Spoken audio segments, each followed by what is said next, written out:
Good evening and welcome in. This is the Right Wing Podcast. I think we're on episode 8 already. I'm freaking fired up for this. I have a great freaking episode planned on the health crisis. We have a health crisis in this world right now. Specifically in the United States, there is a health crisis. Whether we like it or we don't, it's bad. I mean, we got more obese people. We have more people out of shape than ever before.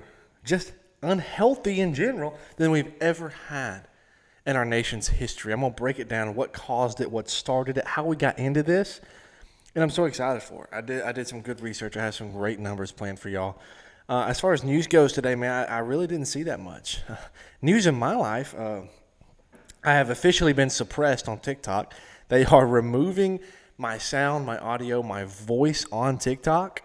I don't know who they is. I guess Jews, Israel, the government.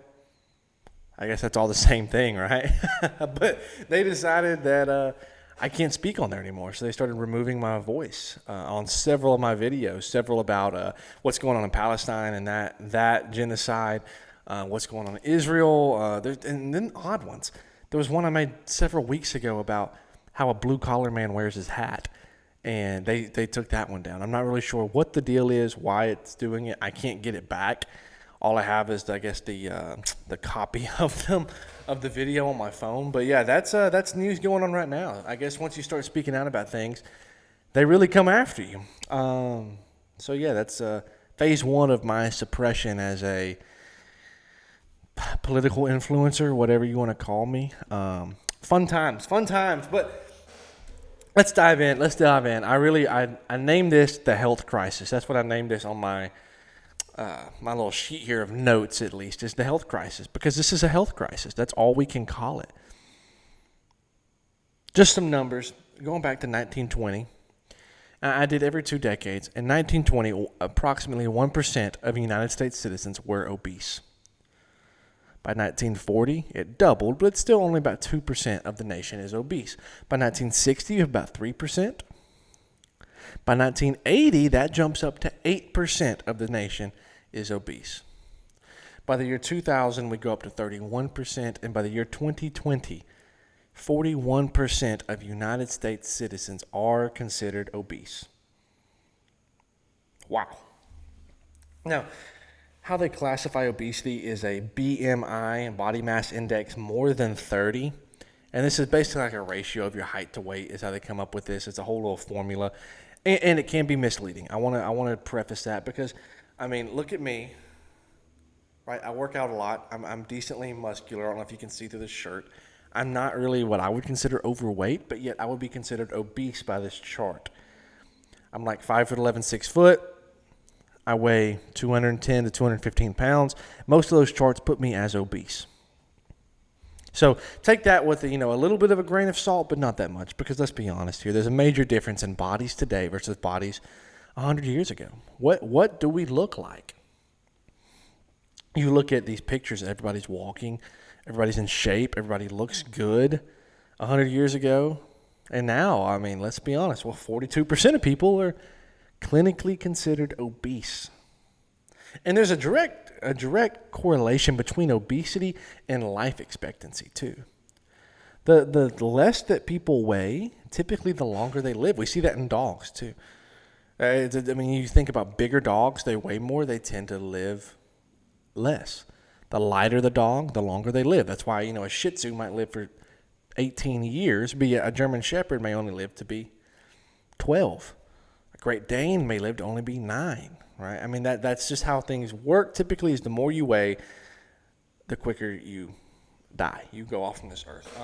Now, I will say this. I want to go into like a little bit of a better way on being able to classify health, because we don't really have that. BMI is what the doctors tend to use, and it's just not a good system. I mean, it is just, it doesn't, I mean, like I said, I'm obese. And that's just not really something I think is very accurate. And so I was able to plug this in. I was able to get some different things. And first and foremost, I'm going to say, ask yourself, are you living closely to what God's principles for life are? About how God set up life, how God designed food, how God designed you, which I've gotten into. That's going to be your first step towards, am I healthy? I think that's a great first step to take. That's going to be how you start to gauge it. Secondly, we can look at what my internet thing said as a hormone-governed metabolic markers, right? And this is going to be a fasting insulin of less than 5, and HbA1c less than 5.2%, total testosterone in men more than or equal to 700 nanograms per deciliter. That's rare. We're going to get into that later. Progesterone and estradiol ratio favorable in women, which would be a luteal 10 to 1 or better. You can get the thyroid numbers. This is kind of like just some basic numbers for you. That's the first one. The second one, functional fitness markers. Is your resting heart rate less than 55 beats per minute whenever you first wake up, right before you wake up? That's a good way of looking at it. Your grip strength, it says it should be more than or equal to half of your body weight for men or a third of your body weight for women. So I weigh 215 pounds ish. Is my grip strength 107 and a half pounds? You know, can I grip my grip strength be 110 pounds? There's those little testers. I see all those videos of people. Y'all ever seen them go up to like the construction workers and hand it to them and be like, who has the best grip strength, right? That's kind of what this is talking about. Who can squeeze that thing the most? That's what this is speaking about. It's just some basic markers, right? Third thing is a physique ratio. This is kind of built into what we can call like the Genesis design, how God designed us, the beginning design. What we like to see is our waist in diameter half or less than our height. Kind of similar to BMI here. You can go into neck circumferences. There's a lot of different ways there. And then how do you feel whenever you wake up?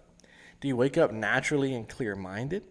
Does your hunger occur 4 to 6 hours after your last meal, or is it coming before then? Are you eating meat and such? Or do you have seed oil joint ache? That's there's different things that I found on here.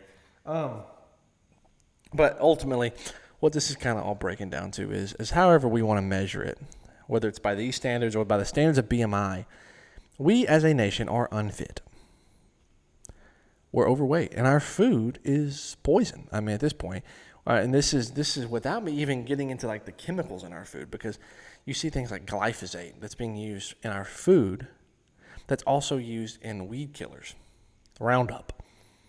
And it's in our food, considered safe, and it's killing people. It's cancer causing. It's actually been proven in a lawsuit with some of my family members. Now, they just got awarded a couple $1 billion with the state involved over Roundup cancer causing things.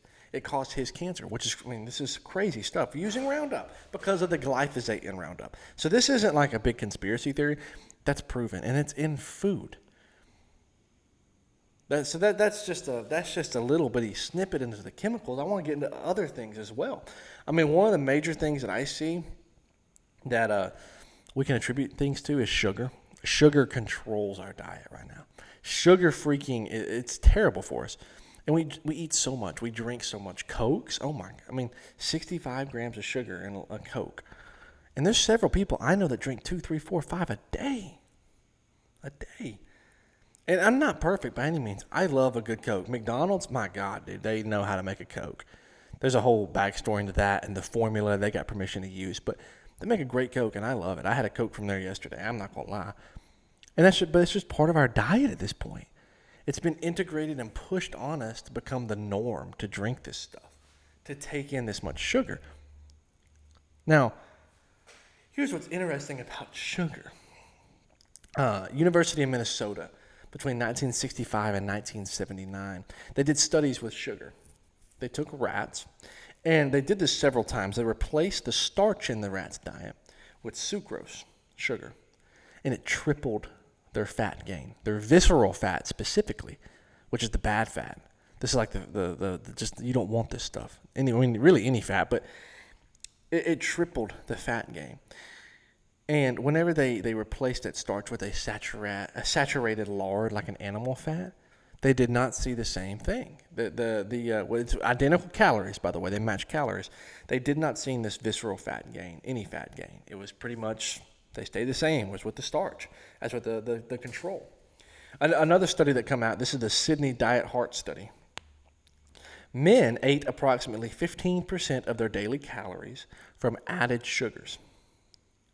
So they did this study with several men. They did it several times. They had men on a baseline, on a control. They had men eating 15% of their calories, which is a large amount, from added sugars.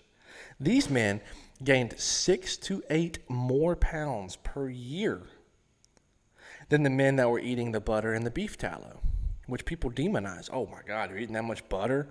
Animal fat, that's terrible for you. Fat makes you fat, right?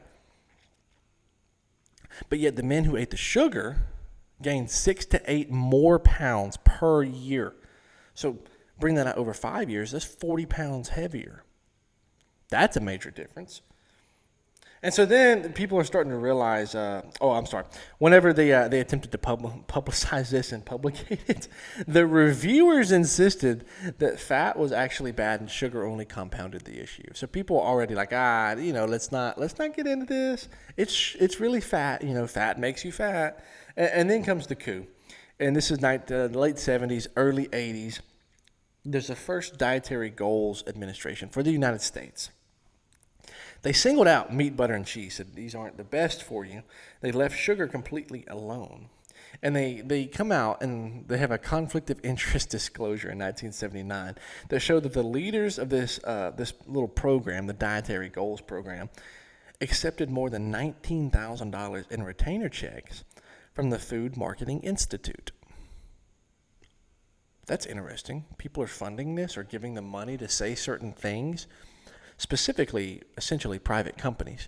The Food Marketing Institute was basically this large group of cereal companies.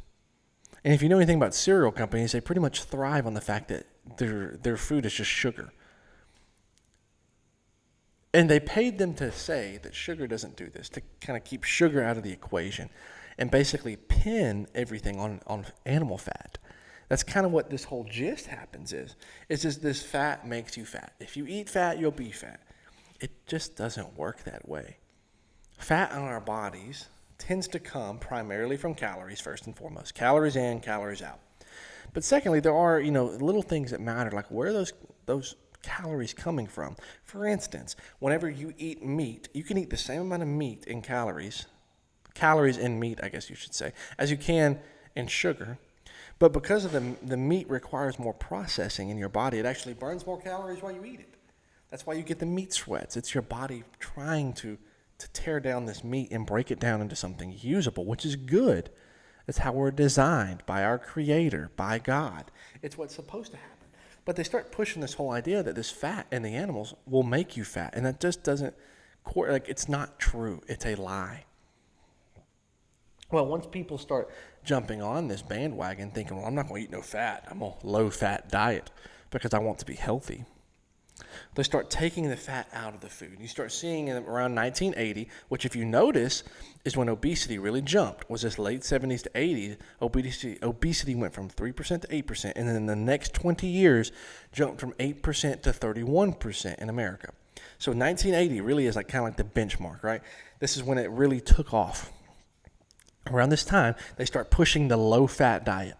And all the foods, they start taking, no fat, low fat. They start putting that label on things and taking the fat out of the food.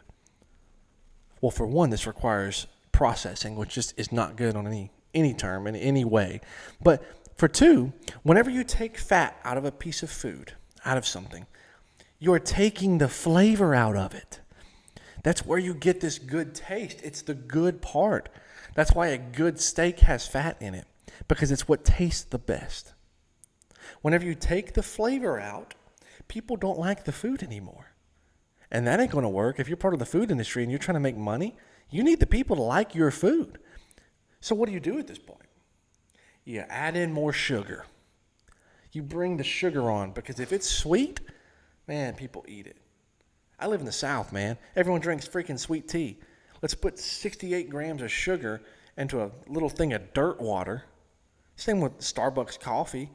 Yeah, I'm going to get my coffee in the morning. Guess what? It's just a freaking milkshake with sugar all in it.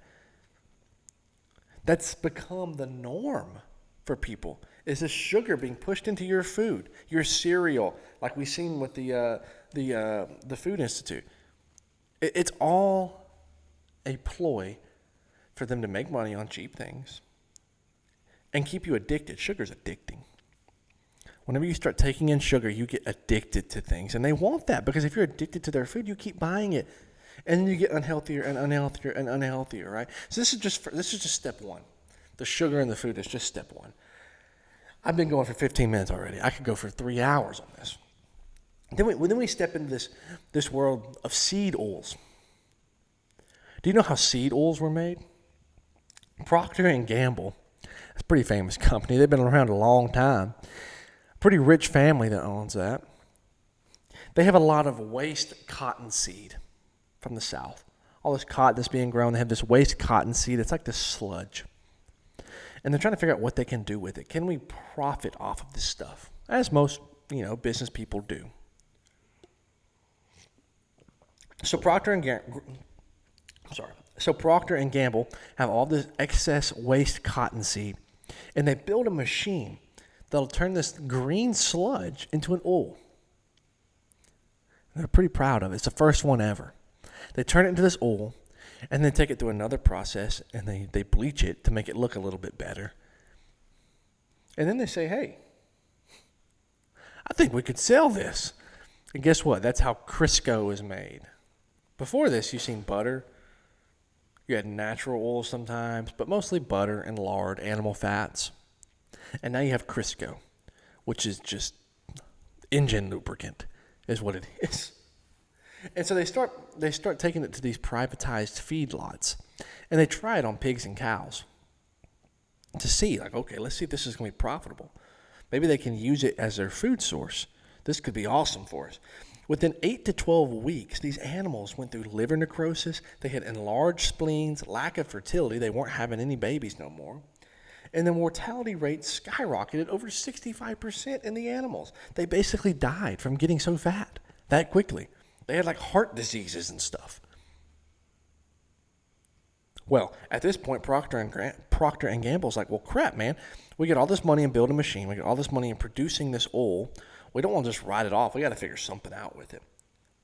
So they decided to start advertising it, and they go to the American Dietetic Convention that happens every year, and they decide they're going to use it as human food.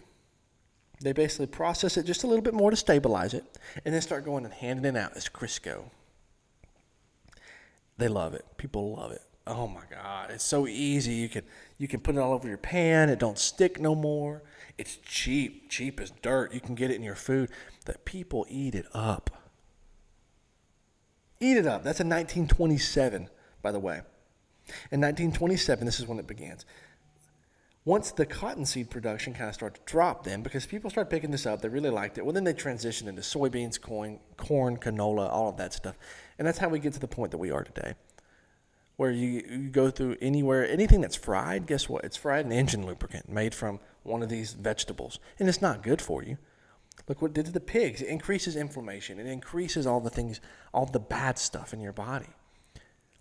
Enlarged spleens, liver necrosis. It shuts down your liver. It fattens you up. Well, but it's cheap, man. So by 1960, so in 30 years, 85% of all of the United States edible fat calories were seed oils. In 30 years, we go from 0% to 85% seed oils because everyone picked it up. It's cheap. And essentially, this is just a swap. This is a swap on terms of we want to make more money. We don't care about your health. Buy our food. I mean, that's more or less what happened. Companies wanted to make money. It's the downfall of capitalism. But this is also why I'm against large corporations, because guess what? They're corrupt. They saw this extra penny that could be made by sacrificing the lives of Americans, and they did it. That's our history. That's our food history.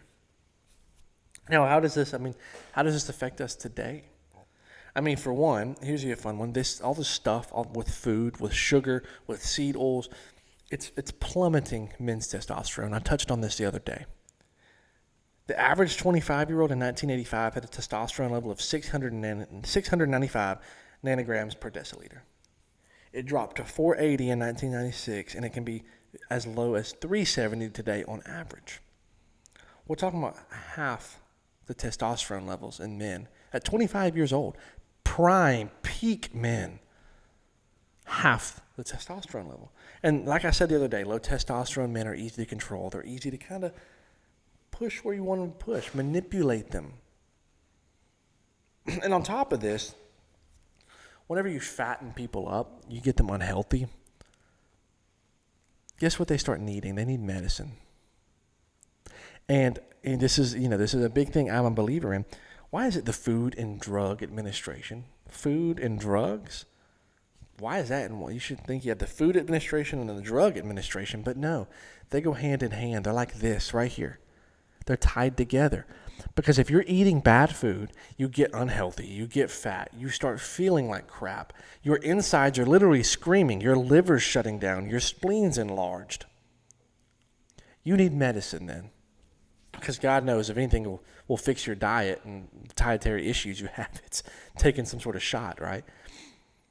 Now you need medicine. Well, whenever you need medicine, you're spending more money with more friends of the food processing. These guys are best friends. They know what's happening. They're best friends. They're making all kinds of money. They're making bukus of money off of us, eating like crap, so these people make money. Well, now we feel like crap, so we go to the doctors to get medicine, so now they make money. And we keep eating, we keep going back, we keep eating, we keep going back. And on top of this, it creates a dependence. Right now, the average American is dependent on other people to make their food and dependent on a doctor to give them medicine so they don't feel like crap or feel less like crap, because most of us still feel like crap. That's just the reality of things. And so here we are in this awful situation. Literally, and almost all my podcasts, when I go through history, it's literally 100 years. 100 years, and we've completely changed what God designed. How we lived. What health is. We turned from a great society into a broken one in 100 years. That's all it takes. It takes a couple generations. And they can shut down everything. They can turn us into this fat, unhealthy group of people that's easy to control, easy to manipulate, who's dependent on the government for their food, dependent on government on medicine. Do you not see what's happening before our eyes? Every single little thing that happens is a ploy to make you dependent on a government to take care of you. Because at this point, it's government officials a lot of times owning these entities. Or if they don't own them, they're getting kickbacks from them and supporting them. You have China coming in, buying up all of our farmland. You have Bill Gates who's putting vaccines into fruits and vegetables now. You have the food companies profiting off of putting cheap crap like seed oils and sugar and chemicals in your food. I just saw today where Taco Bell, their beef is only 37% beef. The rest of it is beef filling. They can't call it meat because it has silicone in it. As this crap. It's just chemicals. It's just processed bull crap, and we eat it. That's what goes into our body. God designed this as a temple of the Holy Spirit that's supposed to eat meat and raw milk and cheese, some basic plants. Yes, plants have changed in the last couple hundred years. Genetically modified bull crap. That's what it is. He designed us to eat certain things, and we just ignore it. We've just completely changed. We don't grow our own food no more. We don't raise our own cattle and chickens to get eggs and milk and meat. We go to McDonald's and get God knows what in our food. And I'm guilty of it too. I'm not trying to throw blame here at y'all for consuming it. I'm trying to throw blame over our government officials and the rich individuals in society who have pushed this and made it possible over the past 100 years. This is the downfall of capitalism. I'm not against capitalism, but I am against large corporations because this is what happens. The greed for money and for gain to these people, they would rather have that money in their back pocket than have the health of America. It's corrupt. It's corrupt as can be. They'll sacrifice your life so that they can make $1. Think about that. Your life is being sacrificed so that big name companies can make some money. And then the government, they just profit off of it on all kinds of ways anyway. They take it and they run with it because now guess what? You eat cheap food, everyone's made money, and now the government can control you. They can force you into things. And then you just industrialize everything. Nothing is little personal farms anymore. It's not walking down the street to go get some milk from Jim Bob and his family because they got the dairy farm, and then I'll go up a little bit and I'll go to Sweet Sally Sue's house and get some chicken eggs. No, we go to Walmart. Bunch of bullcrap food in there. Man, food gets me so fired up. I cannot tell you how fired up it gets me because it makes me angry. You should be angry. We should all be angry. The food system is so broken. It's just poison to us. It's all that it is. It's poison in our bodies. As if we're just getting by. It's not really nourishing us anymore. And that's why we're all overweight. We're all obese. We all don't feel good. And then we go work a crappy 9-to-5, working for one of these industries, so that we can make enough money just to barely afford McDonald's. Just to barely afford a grocery trip because the economy's gotten so out of hand. But these same people who are greeting over stuff. It all goes hand in hand. And then by this time, well, my God, now I'm diabetic and I got to pay for insulin. Well, that cost me $9,000 a month. How am I going to pay for that in my house and feed my family? That's where they want you at because you're dependent. Dependent on a government state to take care of you. I don't know about you, but I don't want to be in that place. I don't want to be dependent. I want to be independent. I want to grow my own food. I want to be able to see and know what's in my food. And what's sad is they're stopping us now.